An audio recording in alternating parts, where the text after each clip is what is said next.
அகமத் நகரைச் சேர்ந்தவர் தாமோதிர் சாவல்ராம் அவர்கள். அவர் ஒரு வளையல் வியாபாரி. பொன்னும் பொருளும் இருந்தும் பிள்ளை செல்வம் மட்டும் இல்லை. அவருக்கு 2 மனைவிகள். அவர் சிறந்த பாபாவின் பக்தர்.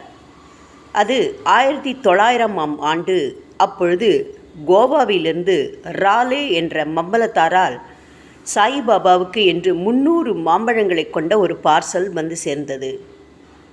சாயிபாபா அவற்றில் 8 மாம்பழங்களை எடுத்து தனியே வைத்துவிட்டு மீதியை சிறுவர்களுக்கும் சிறுமிகளுக்கும் பகிர்ந்து அளித்தார். அவர்களில் சிலர் அவர் கொடுத்ததை சாப்பிட்டுவிட்டு மீண்டும் பழம் வேண்டும் என்று கேட்டார்கள்.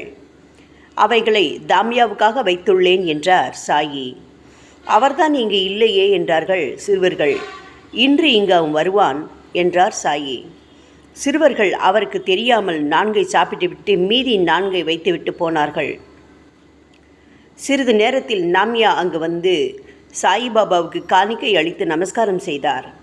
சாயிபாபா மாம்பழங்களை கொண்டு வரும்படி ஷாமாவிடம் கூற அவர் 4 பழங்களை கொடுத்துவிட்டு விவரத்தை எடுத்துரைத்தார். நீ கொடுத்து வைத்தது அவ்வளவுதான். உனக்கு என்று 8 மாம்பழங்களை எடுத்து வைத்தேன். 4ஐ சிறுவர்கள் உண்டது போக இவை உனக்கு உரியவை. போனது போகட்டும், மற்றவைகள் பிழைக்கட்டும். சரி, இவைகளை உன் மனைவிகளுக்கு மட்டும் கொடு.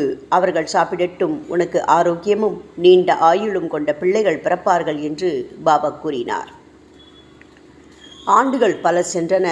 தாமியாவின் 2 மனைவிகளுக்கு 8 குழந்தைகள் பிறந்தன. அவற்றில் 4 மட்டுமே உயிர் பிழைத்தன. அன்று சாய்பாபா கூறியதன் அர்த்தத்தை பிற்காலத்தில் தெரிந்து கொண்டார் நாமியா. ஓம் சாய்ராம்.